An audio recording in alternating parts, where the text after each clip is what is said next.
Hello everyone, welcome again to my YouTube channel AS English Grammar Classes. आज हम tenses के बारे में पढ़ेंगे. All of you know that tenses are the main part of grammar. Without tenses, sentence is incomplete. So, there are mainly three type of tenses: present, past, future. Present, whatever is going on, यानी कि जो चल रहा है.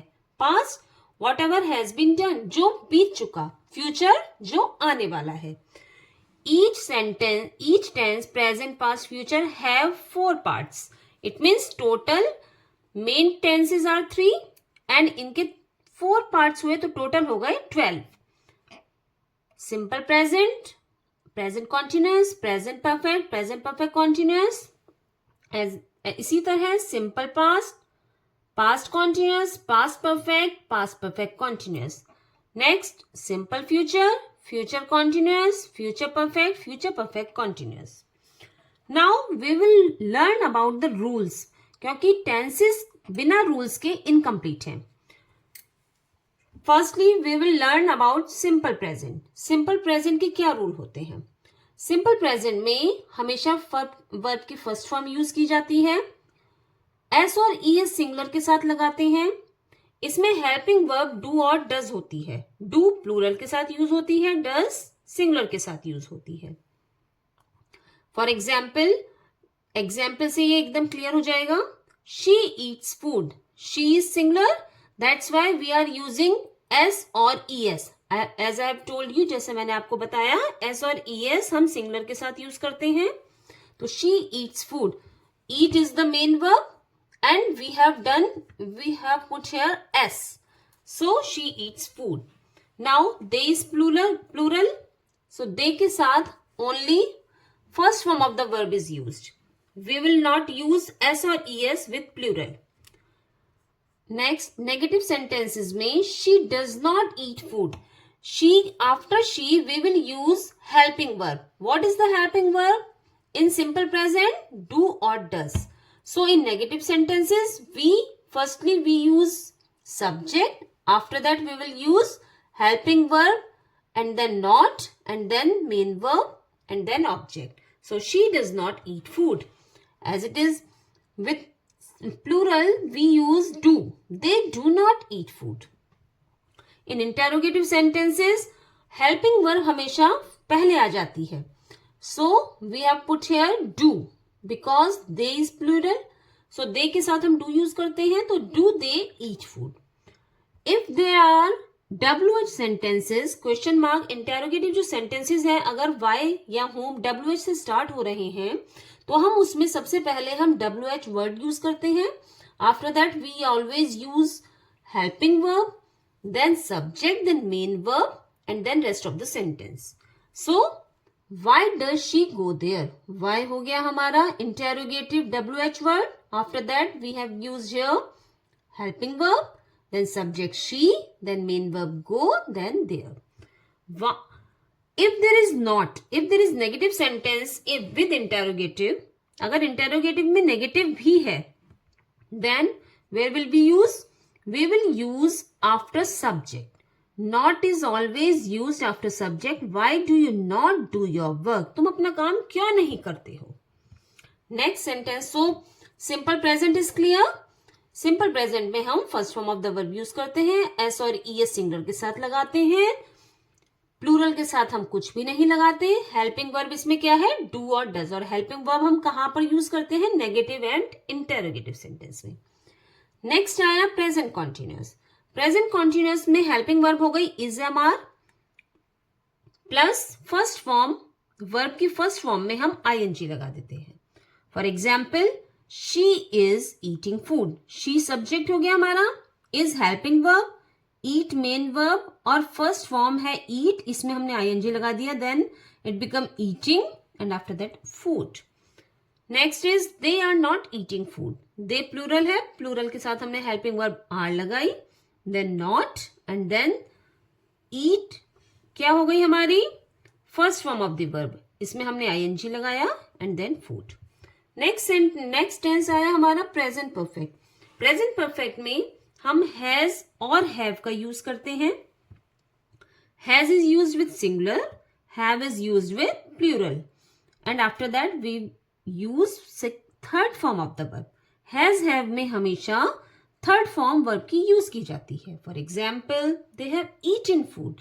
दे यहाँ पर दे के साथ हैव क्यों आया? क्योंकि दे प्लूरल है. प्लूरल में हम हमेशा हैव का यूज करेंगे, और हैज और हैव के साथ हम third form of the verb use करेंगे. तो ईट हमारी फर्स्ट फॉर्म हो गई और थर्ड फॉर्म हो गई ईट की eaten. So we have written here they have eaten food. He is singular. He के साथ हम क्या यूज करेंगे? Has. He has done his work. उसने अपना काम कर लिया है. Next is present perfect continuous. Present perfect continuous में हम क्या यूज करते हैं? हैज बीन प्लस वर्ब की फर्स्ट फॉर्म में आईएनजी. हैज बीन कहां पर आता है? सिंगुलर के साथ. हैव बीन आता है प्लूरल के साथ. और वर्ब की फर्स्ट फॉर्म में आईएनजी लगाने के बाद इसमें एक मेन चीज है, ऑब्जेक्ट के बाद हम सिंस या फॉर का यूज करते हैं. सिंस आता है डेफिनेट के लिए और फॉर आता है इनडेफिनेट के लिए. ये टाइम, दोनों टाइम को शो करते हैं. तो एग्जाम्पल देखिए आप. He has been eating food. They have been eating food. Present tense clear हो गया अब आपको. अब हम आते हैं पास्ट टेंस पर. Simple past. सिंपल पास्ट में क्या होता है? Second form of verb. Verb की सेकंड फॉर्म का यूज किया जाता है. जैसे ही वेंट देयर. वेंट क्या है? गो की सेकंड फॉर्म. फर्स्ट फॉर्म क्या है वेंट की? गो. गो, वेंट, गॉन. गो फर्स्ट फॉर्म हो गई, वेंट सेकंड फॉर्म हो गई और गॉन थर्ड फॉर्म हो गई. तो सिंपल पास्ट में हम second form of verb use करते हैं. इसमें सिंपल पास्ट में हेल्पिंग वर्ब क्या होती है? डिड. जैसे कि सिंपल प्रेजेंट में हेल्पिंग वर्ब क्या आती है हमारी? डू और डज. तो नेगेटिव सेंटेंसेस में हम डिड का यूज करेंगे, लेकिन always remember that we always use first form of the verb with did. अगर डिड का यूज करते हैं हम, तो डिड के साथ हम सेकेंड फॉर्म नहीं लगाएंगे, हम वर्ब की फर्स्ट फॉर्म का यूज करेंगे. नेगेटिव सेंटेंस में he did not go there. यहां पर go क्यों आया? क्योंकि यहां पर did हमने लगा दिया है. जब did होता है तो did के साथ हम first form of the verb use करते हैं. इसी तरह इंटेरोगेटिव सेंटेंस में हेल्पिंग वर्ब पहले आ जाती है. तो हमारी हेल्पिंग वर्ब सिंपल पास्ट में क्या हो गई? did. तो did he go there. After did we always use subject, then verb, then other things like object and so on. Next tense है पास्ट कॉन्टिन्यूस. पास्ट कॉन्टिन्यूस में helping verb हो गई हमारी वॉज और were. Was is used with singular and were is used with plural. Was verb के साथ we always use first form of the verb with ING. ING हम verb की first form में use करते हैं. For example, I was going there. Was लगाया यहाँ पर और वर्ब की फर्स्ट फॉर्म हो गई गो. गो के साथ हमने आईएनजी लगा दिया. I was going there.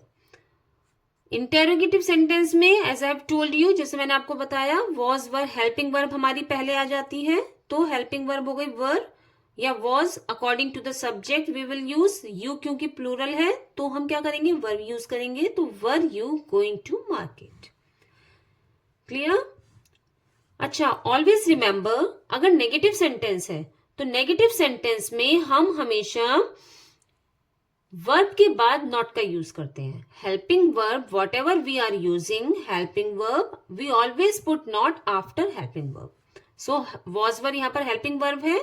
तो अगर नेगेटिव सेंटेंस है, it means if there is not in the sentence, then we always use after was were not. Like that, I was not going there. Next tense है past perfect. Past perfect में हम use करते हैं had plus verb की third form. For example, they had gone.